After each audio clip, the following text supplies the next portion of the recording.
Hey gang, hi. Man, oh man, I got done watching the True Hollywood Story on Savannah, and you know I saw that when I don't know if it was when it debuted or not, but it was sad, to think that you know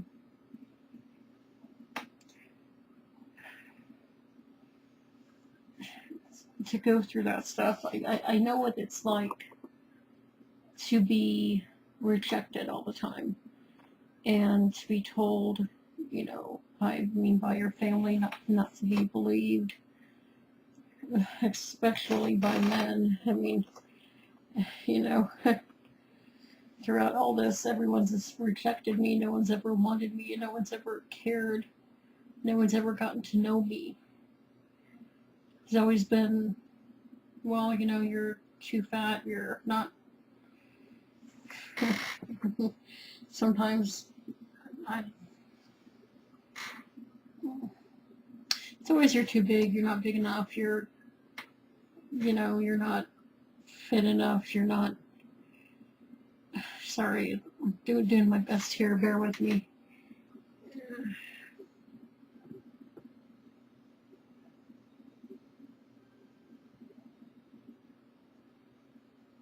It's, I used to talk about wrestling all the time, and that was a problem for somebody I knew that was a wrestling fan.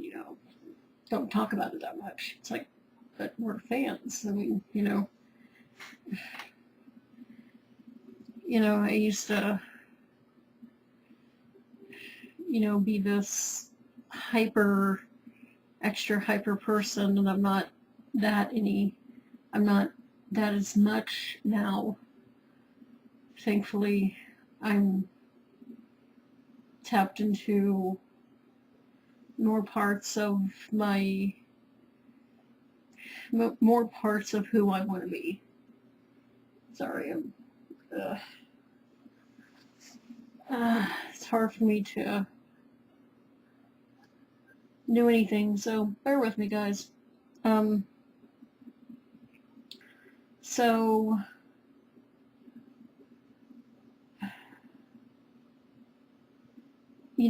I could relate with her, and I kept hearing her name, hearing about her throughout the course of this trial, and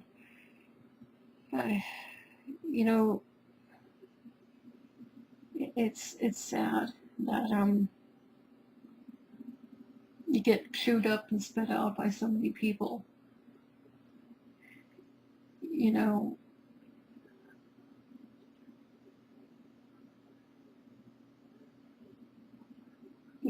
Throughout my whole life, I've been chewed up and spit out by people.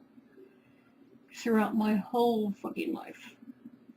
That's all that's ever happened. It's funny, when I was a kid, I come from a broken home, so with that, I had a lot of problems. But, I went to see a therapist, and the TV show that was on at the time was called Herman's Head. And if you know what that is, great. If you don't, the recent movie, I think it's Inside Out, where it talks about the different emotions a person has. Well, I made a joke that, I have voices in my head, quote unquote. As a kid, when you're a kid, goofy and everything. And so I made a joke, and she took it serious, like, oh, this person's psychotic and everything. And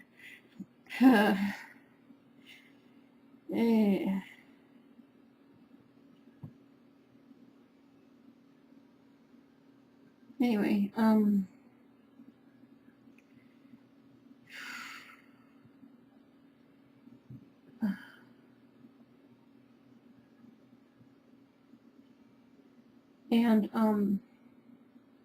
I got put into a psychiatric hospital. And that's when they started pumping me. That was the first time that I started taking psych drugs, and doctors love giving you that stuff, and that stuff has some trippy fucking side effects. Whew.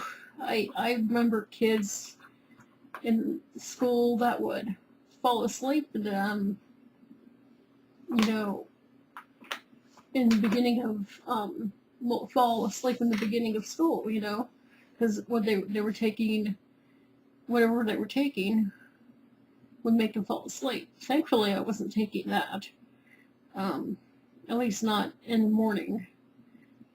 But you know, I would have some trippy fucking side effects on that stuff. But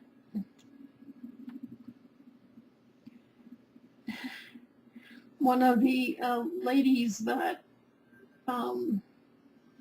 was in the kids ward that taught one of the classes, she gave me a tarot reading and said, I was about to leave a group of friends. Well, that seemed to be a theme in my life, because no matter what, friends would come and go out of my life, and I was never able to keep them. Everybody came and went out of my life, and I was never able to keep them. You know, not having friends, not having people that you can really hold on to, when you can say that they're there for you regardless. I've never had that. I never had someone that's always been there. That's been my constant, my touchstone, my safe place, the person I could always run to whenever I was in trouble. I mean, I had my dad, but he was sick, and he would be in and out of the hospital during the holidays, and, you know, trying to live on my own and try to make it and try to make friends, you know.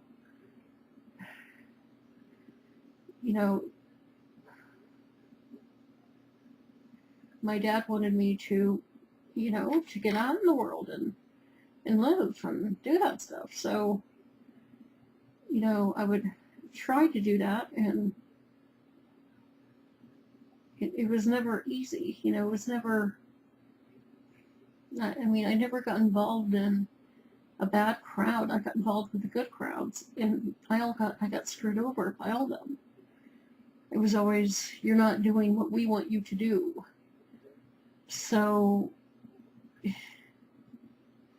like, thanks. Nice to know we're good friends, that this is all that matters to you, you know. So,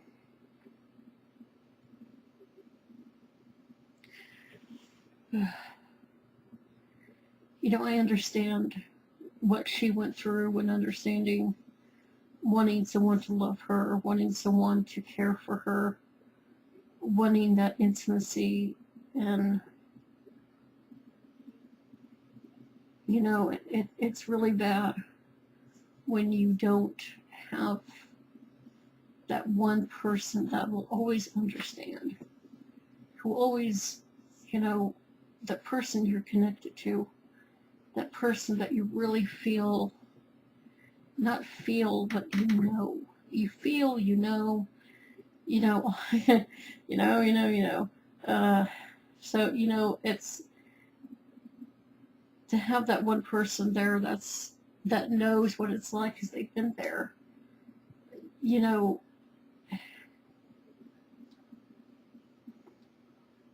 being famous, being around that, doing websites, I know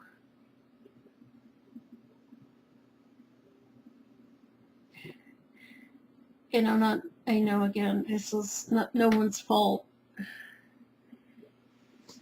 More of a situation that happened, and it's, you know, like I said, when my dad passed away, my health started acting up again, and it caused my hormones to go crazy, and so then I got upset. And, you know, if that didn't happen, then I'd probably be, well, I don't know if I would still be doing this person's site, but things wouldn't have ended the way they did. Things would have ended peacefully, and sadly they didn't.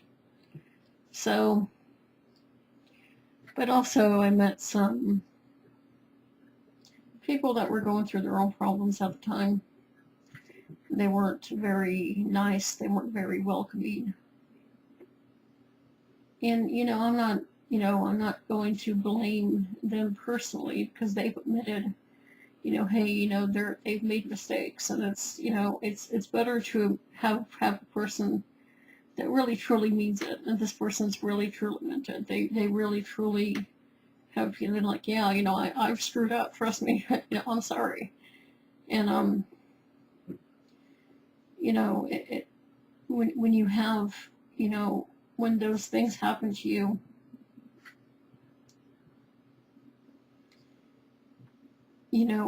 the entertainment business, no matter what you're in, chews you up and spits you out.